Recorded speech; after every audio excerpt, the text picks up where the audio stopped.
What's up, guys? Welcome to my YouTube channel. In today's video, I wanted to share with you my personal mediumship story. But before we go ahead and I dive into this very long story, can we just appreciate my new crystal skull? I got it on Christmas from my future sister-in-law, and look at this. It's beautiful. Anyway, be sure to subscribe and like, and let's go ahead and dive into this story.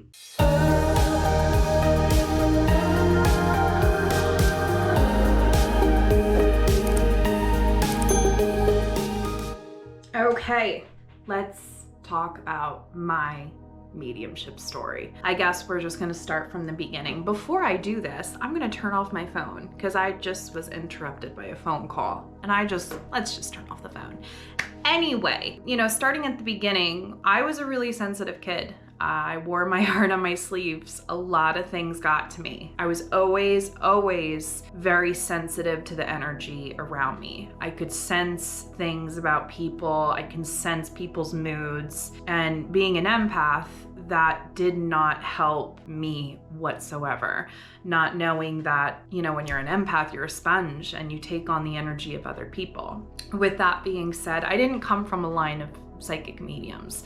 I came up from a very conservative family in New York, and this wasn't spoken about. This wasn't a thing that, was in the family and something that I could understand. I went through adolescence being really sensitive and not being able to protect myself and understand what was actually going on in my head and in my energy, and being able to discern what was mine and what was not mine. My first actual mediumship experience happened in 2007. There was a car accident very close to my house where I grew up. And unfortunately, the 17-year-old who was in the car tragically passed. And it was a really big deal for the whole community. Lines out the door at the funeral or the wake. And, every day when I would leave my development, I would see where he passed away. And it was just heartbreaking. And about a week after he passed, I had a very vivid dream. It didn't feel like a nightmare, but it was something that I couldn't shake. And it was this particular kid coming to me and just telling me, just tell my mom I'm okay. Please just tell my mom I'm okay. And it woke me up from a dead sleep. I was sweating profusely, and it was just such a shock that I had to actually Google his obituary to see if this is actually happening. That was my first experience. About 2 years later, I had another visitation from another spirit that has passed, who was my grandfather. And in this actual visitation, it was like real life. It wasn't anything dreamy or anything like that. We were sitting at the table at his cabin, and it was like something that went on already. It felt like real life. I remember sitting at this table that he had, and I remember feeling the grain of the wood on the table and him drinking a yoo-hoo, and it just felt so peaceful. And when I woke up, it felt like it just happened, because I would spend every Saturday with him. And, I again had to Google it just to confirm that he passed away, which he did back in 2005. That one really kind of rocked my world as well. And then life went on, and then I had another dream visitation. This time from my grandfather as well. And again, it felt like real life. It felt like it was a scene from my everyday life. I remember his smell. I remember, how rough his hands were because he worked with his hands. And I remember the scene so vividly. And that was the first time I was like, what is going on? What actually is this? Because these dreams don't feel like dreams. They're not in La La Land. They're actually like everyday life kind of things. And, I Googled it back then, which was like 2008 or 2009. I Googled what if someone, visits you in your dreams, or can spirits visit you in your dreams? And I remember not really getting anywhere with that Google search, but then again, life went on. I ended up moving and getting a job and growing up and, graduating college and everything. So it wasn't something that I actually went and set the intention to go for at that time in my life. I was still really young. Flash forward to 2013.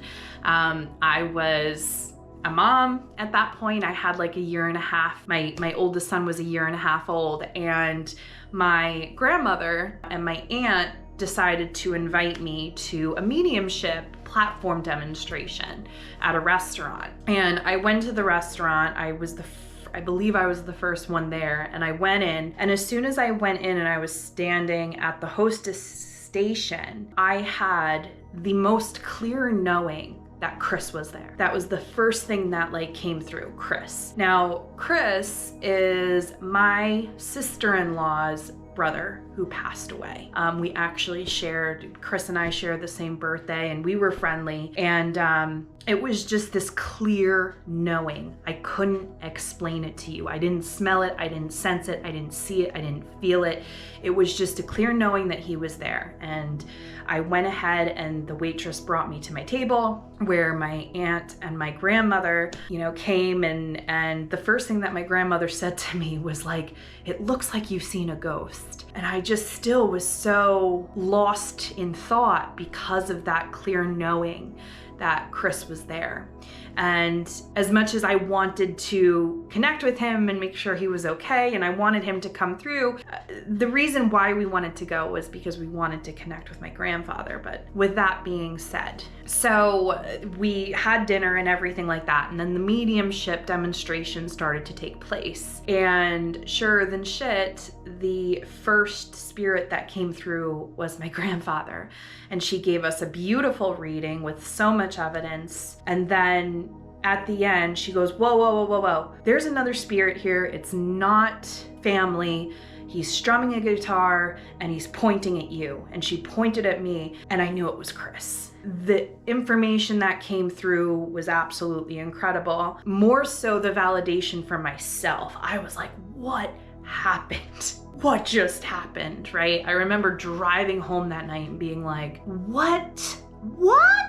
Right? So that was 2013. And then life started again. I didn't really think anything of it. Again, I just went on with my life. I was raising a kid. I then had another child. My husband was building his business. It just wasn't the right time for me to really dive into this work. And then 2017 came around, and it was a really rough year for both my husband and I.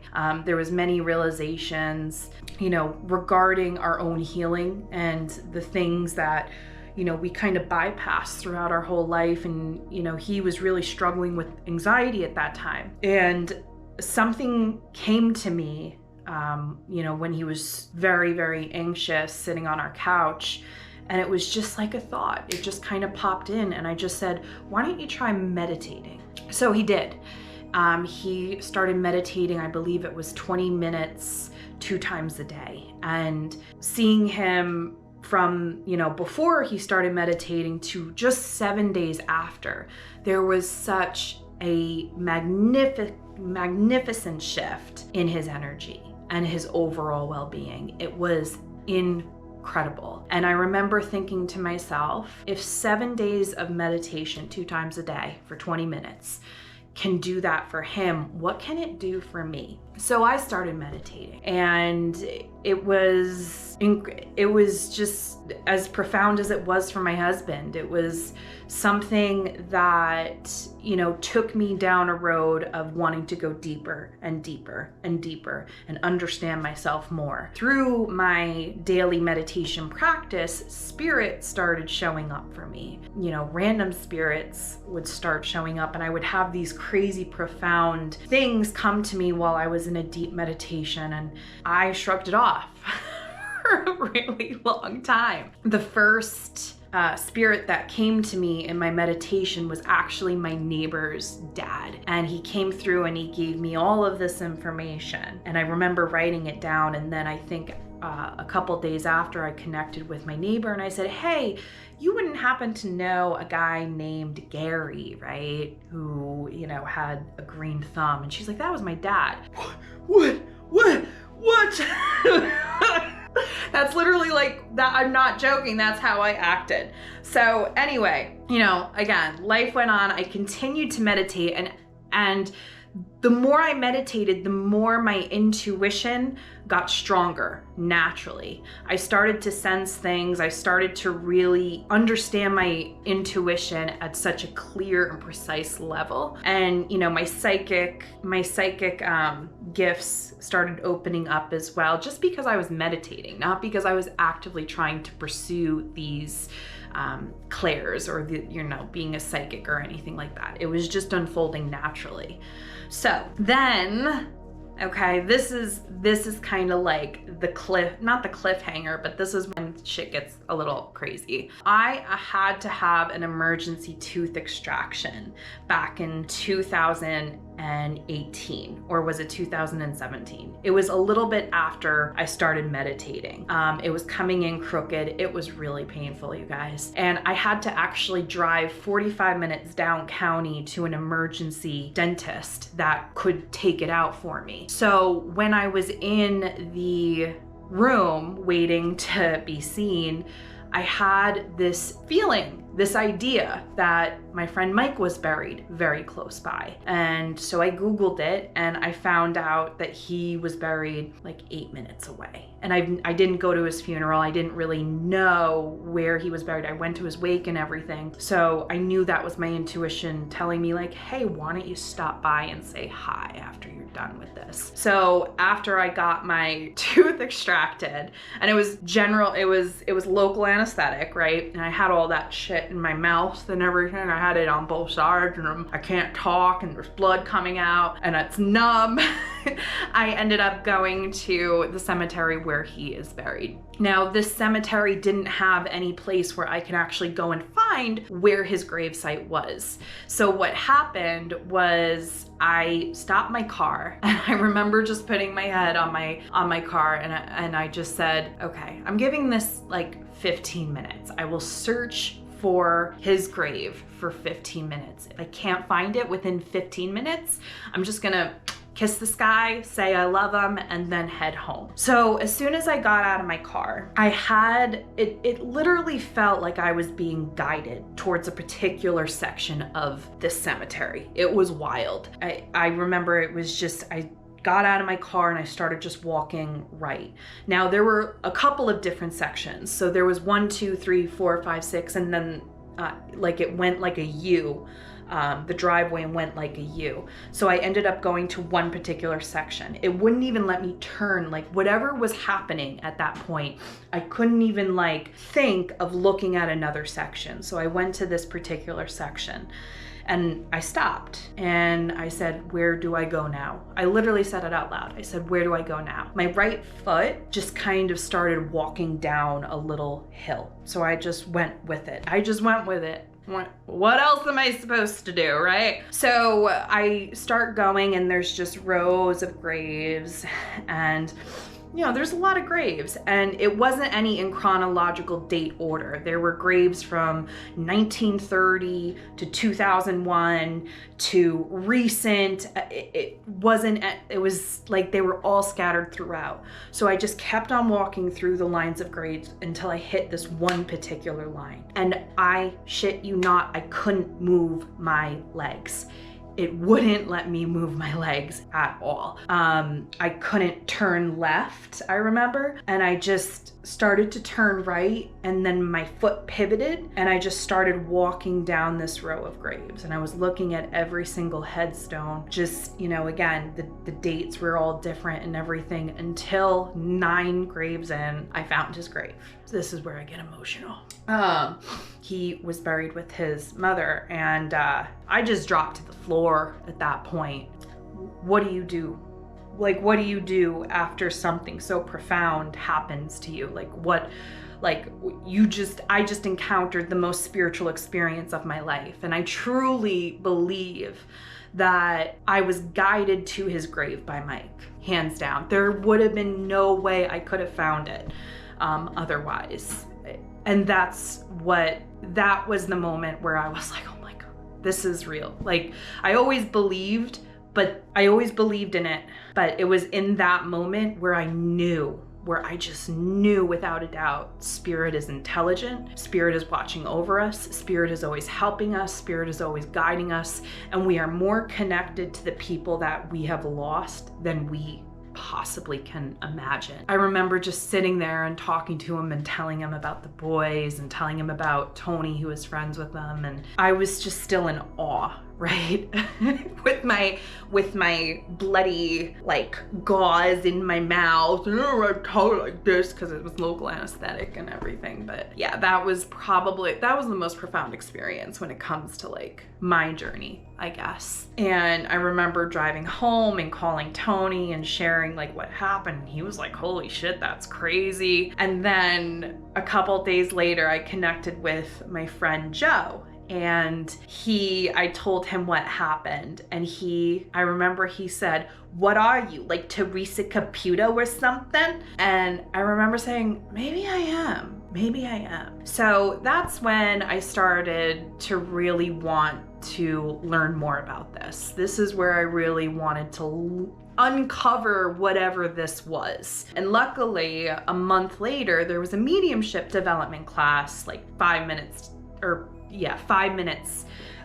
my house. And I went to it, and it was like a 5-hour full day thing. And it was like validation. It was the validation I needed that I was a medium. I was able to connect to people that have crossed over. I was able to discern energy. I remember driving home and I was like, all right, I'm all in.